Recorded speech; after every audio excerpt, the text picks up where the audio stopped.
Might want to reel that back in a little bit. AJ Pierzynski talking about the prospects of Justin Ishbia and maybe with some involvement of his brother Matt putting themselves in a position to perhaps take over the White Sox once Jerry Reinsdorf eventually decides to sell or after he sheds his mortal coil. Here to talk about that is Sam Koppelman, who is on Twitter at Sammy Koppelman. He's the publisher of Hunterbrook Media, which is in and of itself its own kind of cool business and journalism story. Sammy is also with us on twitch.tv/Chicago670 The Score. How are you, Sam? Doing pretty well. How are you all?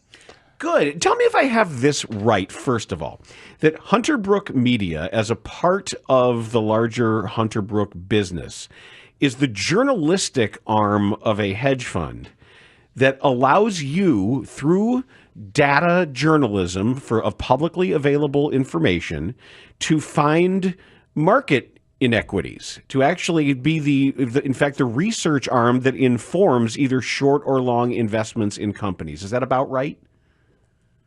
It's about right. I run the Hunterbrook Media side of the business. So we've got a newsroom with journalists, former Intel folks, and their job is to go look at the wide world of publicly available information to go break interesting news stories. And then sometimes we share those stories with Hunterbrook Capital, which can take positions in the market. Other times we just publish them. Sometimes we end up working with other organizations to bring litigation against the companies.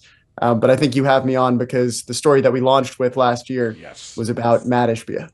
Yeah, not only a great story about Matt Ishbia, but I listened to the podcast with you and Pablo Torres talking about just what type of person and businessman Matt Ishbia is, and that's obviously relative to us here in Chicago because the word on the street is Justin Ishbia is on deck in terms of taking over the White Sox whenever Jerry Reinsdorf decides to sell said team after he pulled out of, and this is Ishbia, Justin Ishbia pulled out of his attempt to buy the Minnesota Twins. So can you just kind of explain to the people Matt Ishbia and what type of owner you believe him to be based on what you've been able to dig up?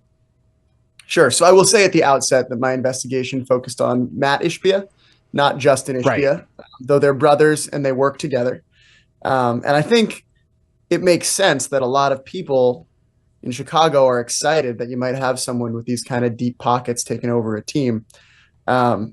People in Phoenix were pretty excited too when Matt Ishbia took over the Suns. And we can dig into that a little bit, but I'd say to a sports audience, if you've seen how Ishbia has run the Suns, win now at all costs, mortgage away the future if you need to, that is emblematic of the move fast and break things approach we found Ishbia and his company had embarked on in the mortgage sector. Happy to share specifically what we found on that. But I'd say that in my view, paying Bradley Beal $50 million a year, not even close to the worst thing Matt Ishbia has done. Well, the stuff that the details of United Wholesale Mortgage and the making, sort of dragooning these supposedly independent mortgage brokers into these loyalist feeder positions was remarkable and nefarious in its success. It's amazing. Yeah. The takeaway for me was how venal all of these people were, how easily they were co-opted with money. Yeah, so to give your listeners a bit of color on the story, essentially there's two ways you can get a mortgage. You can go to the bank and get a mortgage. That's called a retail mortgage. Or you can go through the wholesale channel, which means you go and hire an independent mortgage broker. And the whole gag of that is you hire an independent mortgage broker and they'll go look across dozens of lenders to go find you the best deal for you. And UWM, the Ishbia's company, claimed that they sourced 100% of the mortgages, 100% of the mortgages where they were the lender, and they're the biggest mortgage lender in the country. They said that 100% of the mortgages came from supposedly independent mortgage brokers who, had looked around for the best option and chosen UWM. And then we did this big data analysis, and what we found was there were thousands of brokers who were sending essentially all their business back to UWM, despite the advertisements that the company had made to the contrary. And, it is sort of the brass knuckle bruiser approach to running a company that you can understand folks wanting in a sports owner, someone who's just going to do whatever it takes to win. The problem is it doesn't necessarily demonstrate incredible understanding of risk reward over the long term. And I do think when you look in Phoenix, I mean, this is a team with Kevin Durant and Devin Booker, and they're the 11 seed. They don't have any picks for a really long time. You can kind of understand what this disposition and approach ultimately means for the fans or shareholders or other folks who are betting on the Ishbias to bring them to the promised land. So Justin Ishbia has a board position with UWM. I don't know where on the masthead he is relative to Isaiah Thomas, who also has a role there, of course. Yikes. But Justin Ishbia is more involved in his private equity firm, Shore Capital Partners. He's got a legal background. From the research that you did on Matt, where does Matt end and Justin begin and vice versa business-wise? It seems like Justin has a bona fide successful business career independent from United Wholesale Mortgage. We did not do deep scrutiny of Justin's business. Obviously, there's folks who live around where Justin was hoping to build a big house who have had some problems. That's not my specific story. I'm sure other people have covered that. But our understanding is that United Wholesale Mortgage was a family business. Matt's dad ran it. Justin and Matt are both involved. And I think that, when you look at the Phoenix Suns, which both of them play a role in, I think you can see the way that the two are a tag team, befitting the WWE. I just wonder if Justin is as much of a red ass as his brother. Put simply. I can't comment on the red assery. I mean, Matt just seems easily peeved and sort of operating at this high sort of arousal level. I don't know if Justin's wired similarly.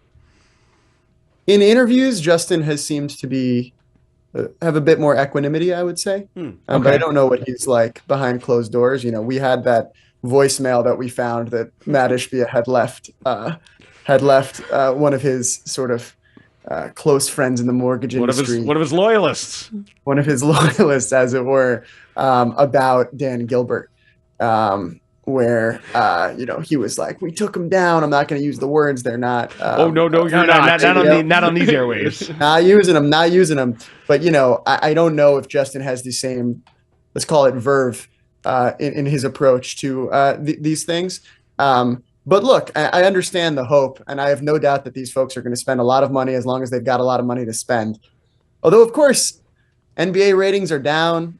These guys took out a big loan to be able to buy the Phoenix Suns. They bought it at a more expensive valuation than Cuban sold the Dallas Mavericks significantly. And the NBA's ratings have only gone down since. So I wonder just how deep the pockets really are, but I don't know. I haven't done deep reporting into it. And Sam, that's what I was going to ask you about. It seems like with this ultra aggressive approach on the front end, you're leaving yourself somewhat vulnerable on the back end, whether you're Matt Ishbia buying the Suns or if Justin Ishbia operates anywhere near that level, the same would apply to him buying the White Sox. Yes. Although I will say the Ishbias have a bit more cash than they did when I was on Pablo Torre's podcast, because Matt Ishbia started selling his shares of UWM over the last bunch of months. Interesting. I don't know if Justin's been part of those same sales. But it's a high risk, high reward situation for the teams, and it's a bunch of high risk, high reward guys. I'm curious what the attitude is in Chicago. Are folks as sort of deluded as I am with James Dolan and the Knicks, where it's like, if you got a rich owner, something should work out at some point, they'll spend the money. And then you end up with Isaiah Thomas running the team and Eddie Curry being paid just ungodly sums of money.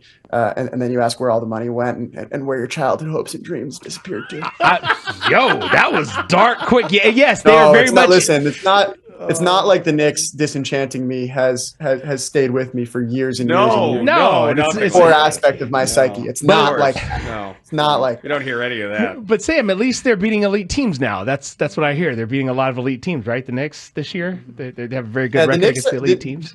The Knicks are like they're like the Globetrotters against the Generals. Like if you got a bad team out there, the Knicks are pretty good. But yeah, the second you've got another team that knows how to play even a little bit of defense, it's a complete disaster. Although, of course, as a Knicks fan, I'm perpetually stuck in a place of deluded hope. Like I think it's all going to come together. Mitchell's just getting warmed up, you know. Cat is injured when everyone's healthy. Watch out, Celtics. Hey, Sam, you know the story of the CFO of the Sphere who quit right in front of Dolan's desk? I don't know if you saw that. I don't know if you saw that New York Post story. Who said, "I won't be talked to that way, and I don't want to work for you anymore," and just left.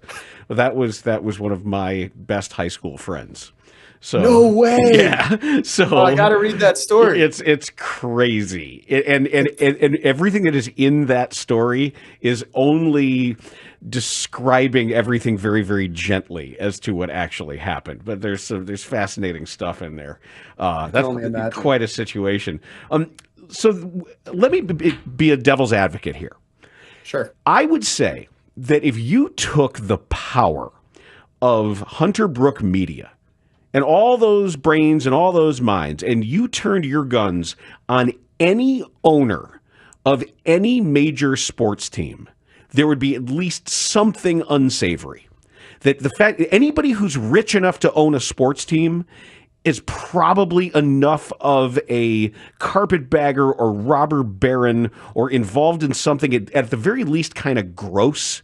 So is this, am I being cynical?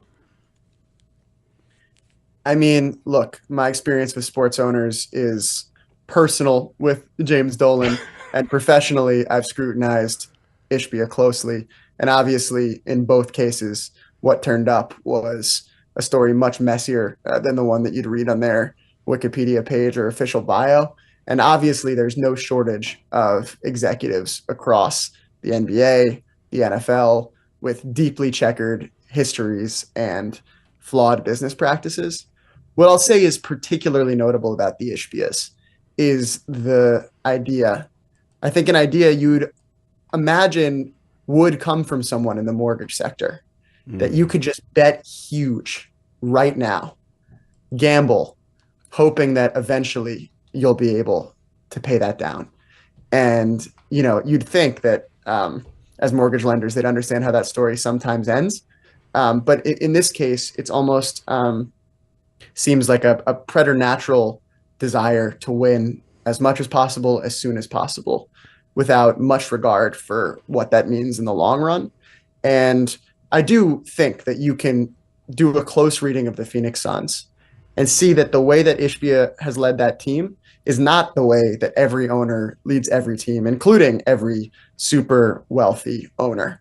This is an impatience, a desire to just make it happen right away that I have not seen in many public company CEOs, and I haven't seen in many sports teams. And so I really can't speak to Justin Ishbia, and I hope for the people of Chicago that he is a great owner who's willing to spend and to do so thoughtfully. But in the case of Matt Ishbia, I think that if Phoenix Suns fans were initially annoyed by our article, and I know at least some of them were, by now I think they're probably looking at it for some catharsis and understanding as a bit of a Rosetta Stone as to what he's been doing to their team. I feel like there's delineation to be made here, not only between the two brothers as potential sports owners, but I think what might work, and correct me if I'm wrong here, even if they have a very aggressive attitude from a business standpoint, when you talk about the NBA versus Major League Baseball, those are two very different sports where it does take time. It's hard to just go out and try to buy a championship, if you will. And I think that might be the saving grace. You can invest a lot more in, say, the minor leagues, the way you're developing players, the international pool of players as well. In addition to free agency, yes, and making trades, as we saw Matt Ishbia do, trying to create this super team. Basically, impatience is way more dangerous in baseball. Yes, because the wreck will be so evident to everyone immediately, as opposed to basketball where you can say, oh, it'll just take a season for them to get their act together. New head coach, new front office, new this, new that. Baseball, it's a long play. Interesting. I'm curious your take. Isn't it also the case, though, that baseball has fewer salary cap restrictions And for the next 2 seasons. Yeah, give it 2 years. There's going to be at least by the time they get done with this lockout, I think there's going to be some semblance. I don't know how hard or soft, but some semblance of a salary band. But go back to your point, Sam. So if this happens, this changing of hands of ownership in the next 2 years before said lockout, are you asking that question because there is no salary cap? He could indeed go so big with the initial spin to fill up a ballpark, and that would be the danger there. Well, you could imagine that in baseball, there'd actually be a real opportunity to just spend and, pay off some free agents the highest possible number with the biggest possible contracts in a way where with the NBA, that's more difficult. But if that's changing in 2 years, then perhaps it's not much of a saving grace after all. Sam, on the podcast, you delved a bit into what the legality or illegality is of some of the UWM practices. And one concern that I would have would be if, in fact, Ishbia is planning on taking over the White Sox one way or another, if he could be derailed by actual legal problems. Is there a risk that he has exposure as a 22% owner of UWM? I guess maybe in this administration there's no risk at all because they're dismantling all of the oversight anyway. But would there be a risk of him facing some sort of legal penalty for any involvement? I am not a lawyer. Famously in my home, my fiance is at Harvard Law School. Very proud. I am not a lawyer. I'd have to ask her what ultimately happens here. What I can say is that a national class action RICO case was brought against UWM with much of the information from our reporting being a part of that case. The case has not been adjudicated yet. It's in the courts. We'll see what happens. But obviously, in the event that we're right and UWM's practices are not just immoral, but potentially violative of laws, regulations, that could obviously be a hairy couple years for the Ishbias. This is really fascinating stuff, and I could spend a lot more time than we have talking about it, but I really appreciate you being generous with your time today. Thanks so much. Oh, thanks for having me on. And the Knicks are going to win, right? It's all going to be okay? Around. Maybe. No, the Tom Thibodeau experience here in Chicago was by the time they get to the playoffs, guys are tired, worn throwing down up in garbage cans and asking to go to sleep. Yes, this does seem like it might be our fate, but still hopeful. Thanks, guys.